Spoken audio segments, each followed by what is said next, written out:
be Thor's wacky relative.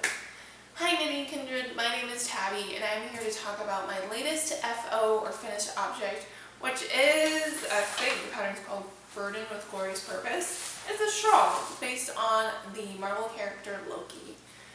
So, let's talk about this pattern.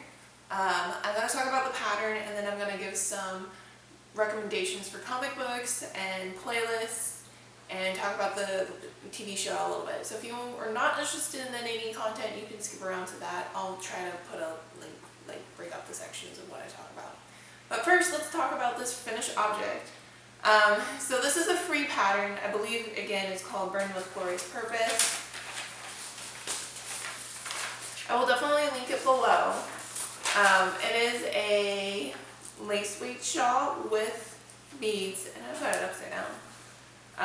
So this is the Knit Picks lace weight yarn.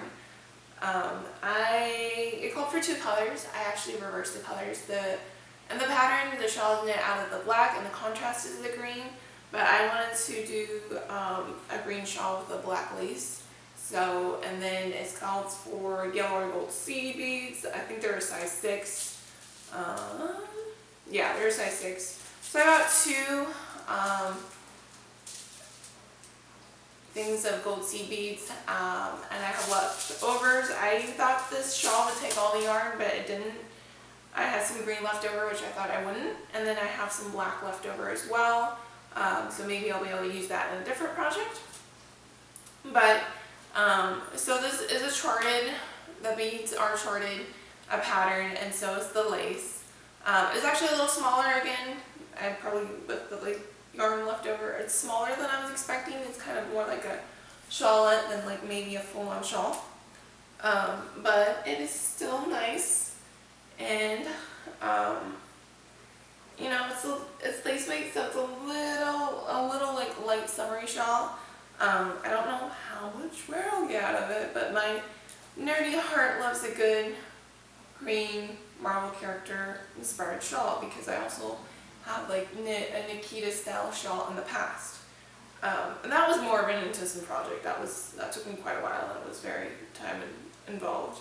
But I've never done a beaded knitted project before, so I strung all like 200 and some odd beads on the yarn, going, oh, I'll just knit them in, having never done a beaded project before. And then I looked at the pattern and they're like, yeah, it's actually easier if you use a crochet hook to place them. So after I wasted all that time stringing beads onto lace weight yarn, I wound up using a crochet hook to place them, because that way with this pattern and these charts, this is one of the helmets, and this is my very bad color copy of the pattern. So it is called Burden with Glorious Purpose, because that's a line out of the movie. Again, it's a free pattern. It's not super hard to follow. Again, this was my first beaded project. What size is this knit on? My pattern is not in correlation. Okay, so it's knit on size 8 needles, with Knit Picks gloss lace, which that's what they recommended. I just bought what they recommended, and probably pretty much the colorways they recommended. But again, I switched my green and my black colors from what they had. This is another chart. So you're kind of knitting the helmets upside down, because you end with the lace. So the charts aren't hard to follow. I think I did mess up on the lace section, but that's just, I don't do well with lace in general. So that's usually where I screw up. Because again, you're placing beads, and I don't think I have enough beads in my lace. But and I also think one of my first helmet, I might have miscounted, because my second helmet is skinnier than my first helmet, if that makes any sense. But with like the whole trying to string beads on and then using a crochet hook, that was a little frustrating. And then it took me a couple different times. I tried a couple different yarns. I had a mohair that I thought might work for the shawl, and then I was like, no, this is not going to work. So, and then I went and bought the yarn. But ultimately, I think it's pretty cool. It's definitely not like any of the other shawls I made.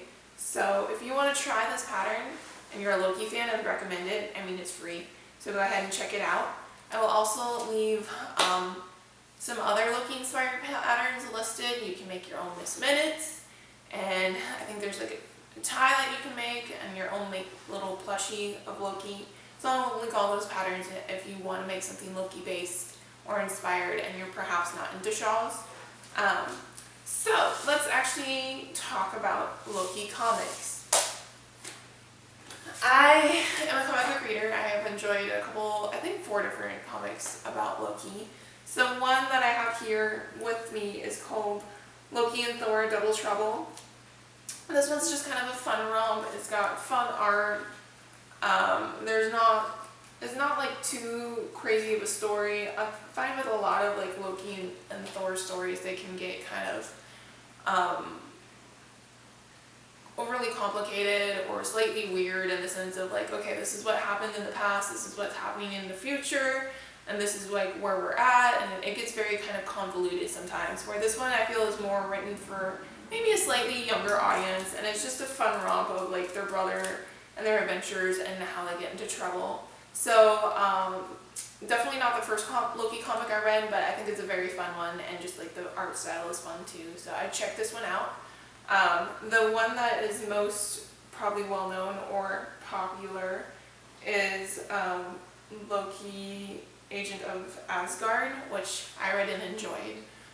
You get different characters in that comic series outside of like your traditional Asgardian figures. You get Gertie, who becomes his best friend, and she's a very interesting character, and I kind of really like her. That is a whole kind of like comic book series. You can buy the collection. I don't actually own it, so I can't. So it's a whole collection. Some libraries have it. I borrowed some of it from the library on like Hoopla and stuff like that. It's more of a convoluted series of like, this is what happened in the past, this is what happened. There's other context to like series outside of this one particular series to read, but I think you'll be fine just reading Loki, Agent of Asgard, and it's got, you know, your All-Mothers, your All-Father, your typical Asgardian cast, but with Verity Williams, I think it's Williams, Verity, who can detect lies, so she's kind of an awesome character. It's a little harder to follow, but I enjoyed it, and I think if you're really interested in reading comics about Loki, it would be either a good place to start or a good place to finish.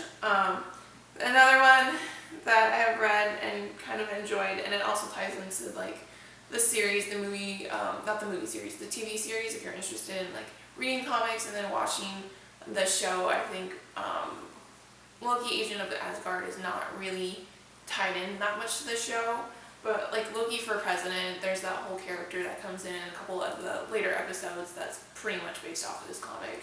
So Loki for President, it's kind of more of like a political, written at a very specific time where we were in a very political situation as America, and it was kind of just like, hey, this is how we should, you know, maybe think about how we approach politics and stuff like that.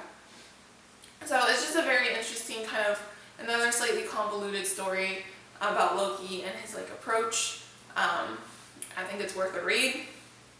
And then I think the fourth one that I read and will recommend is Loki, Mistress of, is it evil or magic? Neither. It's Loki, Mistress of Mischief. So kind of like Loki has shapeshifted and now become a woman, and what the plans and schemes are for that. And this is actually probably my least favorite of the series, because again it's a little more convoluted and you've got layers of like other things, what's happening in other areas. It's not just like, it's about Thor. Like usually Loki and Thor are tied together, right, because they're brothers and their stories intertwine. But there's some other characters that are brought into the story that aren't either Loki or Thor, and I necessarily didn't really care for or weren't invested in. But it is worth a read. And then very briefly I'll mention, is it A-Force? Again, where Loki is a female. Yeah, A-Force. So Loki as a female has a very kind of not small role, but not huge role in that series, but she is present in that series and has a role. And if you're more interested in reading about female superheroes, then I recommend A-Force. There is article with more series of like Loki's involved that I haven't actually read to this point. I think Journey into Fear is a series that Loki is featured, or Kid Loki is featured in, that I haven't gotten around to reading yet. So I will link that article in the description box if you want to check out more comic books beyond what I've recommended. There's like 2 or 3 playlists that are themed around, they're not official playlists, but they're themed around Loki, and they have songs that kind of embody what Loki is, or what he's about, or how he like feels, or would think. So I did listen to some of that while I was knitting this project, so I will link that below. There's a couple of good fan videos too. Love me a good fan video. I will probably link those as well. And then the series, I really did enjoy Loki, the series. If you haven't watched it, I would recommend it. I would definitely watch season 2 if and when it comes out. Yeah, there are probably some discrepancies within like his story and his character, like the whole thing about him being cold and he's a frost giant.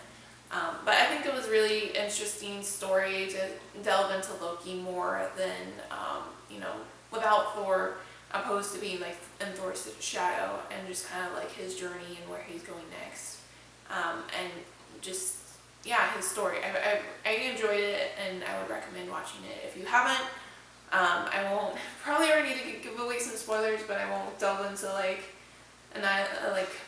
analyzing it, because it's been a while since I've actually seen it, but there's some really good storytelling, I think, in it, and just, yeah, go check it out. I don't know that I have anything else to say about that, but yeah, so if you're also a fan of Marvel Cinematic Universe, or just Marvel comics in general, and you have like maybe another project I should tackle, I know there's like some Captain Marvel projects out there.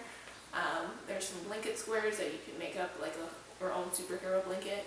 If you have any projects that you've done and really enjoyed around Marvel and Marvel characters, let me know and I'll check them out. And until next time, have fun with your own knitting and your own fashion, and just have a good day.